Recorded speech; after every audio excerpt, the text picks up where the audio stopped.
Channel. Firstly I hope आप सब बहुत अच्छे होंगे। सो आज ना हम वीडियो के अंदर स्कॉलरशिप के बारे में देखेंगे। देखिए, स्कॉलरशिप जो है ना वो बहुत सारे कॉलेजेस के अंदर मिलती है, बट बहुत सारे कॉलेजेस के अंदर नहीं मिलती है। तो हरियाणा में भी ऐसी बहुत सारे कॉलेजेस के अंदर आपको स्कॉलरशिप अवेलेबल होती है, बट कई कॉलेजेस में आपको स्कॉलरशिप अवेलेबल नहीं होती। तो फर्स्टली मैं आपको बताती हूँ, MSM institute of Ayurveda, that is medical college जो है हमारा बीएमएस के लिए, उसके अंदर आपको स्कॉलरशिप अवेलेबल होती है। अब आप सभी के दिमाग में ना बहुत सारे क्वेश्चंस होंगे कि स्कॉलरशिप किसको मिलती है, स्कॉलरशिप की एलिजिबिलिटी क्या है, स्कॉलरशिप कैसे मिलती है, क्या मिलता है स्कॉलरशिप में, मतलब कितने पैसे मिलते हैं स्कॉलरशिप में। तो बहुत सारे क्वेश्चंस आप लोगों के डाउट होंगे। और क्या हमें मिलेगी स्कॉलरशिप, और अगर मिलेगी तो हमें उसके लिए क्या करना होगा। तो देखिए, बहुत सारे क्वेश्चंस हैं जो आपके माइंड में अभी होंगे। तो मैं ना उन सभी क्वेश्चंस को आज क्लियर करने की कोशिश करूँगी अबाउट स्कॉलरशिप। देखिए, फर्स्टली आपको स्कॉलरशिप जो है वो एमएसएम इंस्टीट्यूट ऑफ आयुर्वेदा में दी जाती है, ठीक है। जो स्कॉलरशिप है वो हरियाणा के सभी स्टूडेंट्स को मिलती है। सो फर्स्टली ना, स्कॉलरशिप के लिए 3 क्राइटेरिया हैं जो आपको पूरे करने होते हैं। अगर आप ये 3 क्राइटेरिया कंप्लीट कर देते हैं तो उसके बाद आपको स्कॉलरशिप मिल जाएगी। फर्स्ट क्राइटेरिया ये है कि आपके पास हरियाणा का डोमिसाइल होना चाहिए, ठीक है। दैट इज़ हरियाणा का डोमिसाइल उन्हीं के पास होगा जो हरियाणा की रेजिडेंसी से है, मतलब जो हरियाणा में रहते हैं, हरियाणा का डोमिसाइल सिर्फ उन्हीं के पास होगा। तो इसका मतलब जो भी बच्चे हरियाणा से बाहर के हैं, अगर वो कॉलेज में एडमिशन ले रहे हैं तो उनको हरियाणा की तरफ से तो जो आपकी स्कॉलरशिप है वो नहीं मिलती है। बट अगर वो उनकी स्टेट में भी कुछ ऐसा है कि उनको स्कॉलरशिप दी जाती है फ्रॉम देयर स्टेट, तो वो वहाँ से बता सकते हैं। तो जो कॉलेज है वो उनको वेरीफाई कर देता है और आपको स्कॉलरशिप मिल जाती है, ठीक है। तो सबसे पहला आपके पास क्या होना चाहिए, आपके पास हरियाणा का डोमिसाइल होना चाहिए, ओके। सेकेंड थिंग, आपके पास क्या होना चाहिए, आपकी जो फैमिली की इनकम है वो अप्रॉक्सीमेटली 2.5 लाख से कम होनी चाहिए, ओके। तो आपकी फैमिली आईडी में नहीं देखेंगे, वो ऑनलाइन डालते हैं। जब आप ऑनलाइन अपना आधार कार्ड डालते हैं तो उससे लिंक होकर सारी इनकम वहीं पर आ जाती है, ठीक है। तो आपकी जो फैमिली इनकम है वो 2.5 लाख से कम होनी चाहिए। This is second criteria.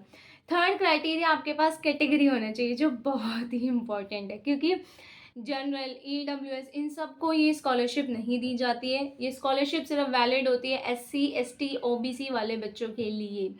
मतलब कि अगर आप जनरल से बिलोंग करते हैं और अगर आप ईडब्ल्यूएस से बिलोंग करते हैं तो आपको स्कॉलरशिप नहीं मिलेगी। मुझे भी स्कॉलरशिप नहीं मिली है because I am from general, okay.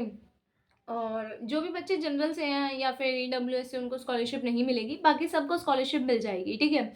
Scholarship में मिलता क्या है, फर्स्टली अब देखिए 3 क्राइटेरिया अगर आप ये फुलफिल कर देते हैं तो आपको स्कॉलरशिप मिल जाएगी।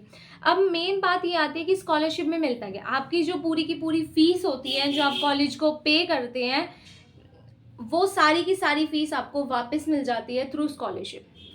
इसका मतलब पहले आपको कॉलेज को फीस पे करनी होती है, वहाँ से आपको फीस की रिसिप्ट मिलती है, उसके बाद आपको उस रिसिप्ट को वहाँ पर जो उनका पोर्टल होता है वहाँ पर आपको उसको देना होता है, मतलब उसको एडमिट वो कर डालना होता है, पोस्ट करना होता है।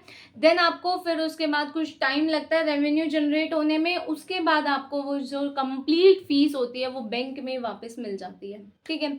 This is the criteria. तो किसी एक का कमेंट आया था कि ना दीदी आप हमें ये बताइए कि हमें सीनियर्स ने बोला है कि सारी फीस वापस मिल जाती है, मतलब हमें फ़ीस नहीं भरनी पड़ती, हमने फर्स्ट ईयर की तो भर दिया, आगे नहीं। देखिए, फ़ीस आपको भरनी पड़ेगी, बट उस फीस की जो रिसिप्ट है ना वो आपको वहाँ दे के आपको आपकी फ़ीस वापस मिल जाती है सारी, ठीक है। और शायद कुछ ऐसा भी है, क्योंकि देखो मैंने नहीं भरा तो मुझे इतना आइडिया नहीं है, बट जितना आइडिया मैं उतना बता रही हूँ। शायद ऐसा भी है कुछ उसमें कि अगर आप हॉस्टल्स में रहते हैं ना तो आपका हॉस्टल का भी एक्सपेंसेस शायद वो दे देते हैं। मतलब कि एससी, शायद एससी और एसटी स्टूडेंट्स के लिए है वो, ओबीसी के लिए नहीं है। कि अगर आप हॉस्टल्स में रहते हैं तो आपका हॉस्टल का भी फ़ीस होती है, लाइक फ़ीस रिसिप्ट मिलेगी आपको हॉस्टल की फ़ीस जब आप देंगे, तो आप वो फ़ीस भी दे सकते, वो रिसिप्ट भी देंगे तो आपको वो जो पैसे आपने हॉस्टल के लिए दिए थे वो भी सारे वापस मिल जाते हैं। तो शायद ये एससी और एसटी में होता है आई थिंक, ओबीसी में ये चीज़ नहीं वैलिड है। ये चीज़ आप एक बार आपको क्लियर हो जाएगी कॉलेज आने के बाद, क्योंकि कॉलेज आने के बाद विदिन 15 डेज़ आपको इसको सबमिट, आपको ये भरवा दिया जाता है, इसका जो फॉर्म वगैरह होता है। और उसमें कुछ चाहिए नहीं, मैं आपको इसके डॉक्यूमेंट्स बताती हूँ। Like your Aadhaar card, first number पे आपका आधार कार्ड मांगेंगे, सेकंड पे आपकी 10th की मार्कशीट, 12th की मार्कशीट, और इसमें आपका हरियाणा का डोमिसाइल मांगेंगे क्योंकि वो बहुत इंपॉर्टेंट है। आपकी फैमिली इनकम वेरीफाई करने के लिए इनकम सर्टिफिकेट चाहिएगा। ये सब कुछ इसमें चाहिए होता है। एक तो आपके प्रूफ चाहिए, लाइक आपका आधार कार्ड, वोटर कार्ड हो, कुछ भी हो, आधार कार्ड के साथ आपकी फ़ोटोग्राफ्स वगैरह चाहिए। तो ये सब जो होते हैं ना वो इसमें डॉक्यूमेंट्स चाहिए होते हैं। और इसके अलावा तो इसमें कुछ नहीं होता है। मेन यही है कि ये स्कॉलरशिप होती है और ये आपको मिल जाएगी, कॉलेज में दिलवाते हैं। कॉलेज में जब आप आओगे ना तो आपको विदिन 15 डेज़ आपका सेमिनार कंडक्ट होगा या फिर आपकी क्लास कंडक्ट करवाई जाती है। उसमें जो जो बच्चे एलिजिबल होते हैं उनको वो बता दिया जाता है कि कैसे कैसे आपको सबमिट करना है, कैसे कैसे आपको।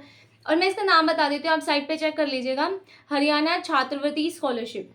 ठीक है, आप इसको गूगल पे टाइप कीजिएगा या फिर क्रोम पे टाइप कीजिएगा, तो वहाँ पे जो फर्स्ट ऑप्शन आता है ना तो आप उसको क्लिक कीजिएगा, जो इनका मेन ऑप्शन है वो क्लिक कीजिएगा। वहाँ से आप डिटेल्स ले सकते हैं। ओके, वैसे कॉलेज में आपको आने के बाद वरना मिल जाएंगी इनकी डिटेल्स सारी। ओके, और स्कॉलरशिप के बारे में इतना ही था। और मेरे को नहीं लगता अभी आपका कोई स्कॉलरशिप का डाउट बचा होगा, क्योंकि देखो 3 क्राइटेरिया जब आप फुलफिल कर देते हैं ना तो आप उसके लिए एलिजिबल हैं। मैं तो सेकंड क्राइटेरिया पे अटक गई थी। तो और बेसिकली जो जनरल ईडब्ल्यूएस के बच्चे हैं वो इसमें ना पढ़ें, क्योंकि उनके लिए ये नहीं है। और इसके अलावा भी बहुत सारी कॉलेज के अंदर स्कॉलरशिप के बारे में बता दिया जाता है। लाइक अगर कोई भी स्कॉलरशिप आती है या फिर कोई भी स्कॉलरशिप कॉलेज को ऐसा लगता है कि वो स्टूडेंट्स को मिल सकती है, तो वो उनको मतलब सेंड कर देते हैं थ्रू व्हाट्सएप ग्रुप। तो अगर आप उसमें एलिजिबल हैं तो भर सकते हैं। लाइक अभी एक स्कॉलरशिप आई है रिलायंस फाउंडेशन की, ठीक है, तो कॉलेज के ग्रुप में वो भी शेयर हो गई थी कि जो जो उसमें एलिजिबल है वो भर सकते हैं। तो बहुत सारी स्कॉलरशिप कॉलेज में बताते रहते हैं, बट मेन जो स्कॉलरशिप मिलती है वो हरियाणा छात्रवृत्ति स्कॉलरशिप है, क्योंकि इसमें आपकी सारी की सारी फीस जो है वो आपको वापस मिल जाती है। सबसे मेन बेनिफिट इसका ये है। तो जितने भी SC ST OBC वाले स्टूडेंट्स हैं तो मैं उन सबको बोलूँगी कि आप इसका फ़ायदा ज़रूर उठाइएगा।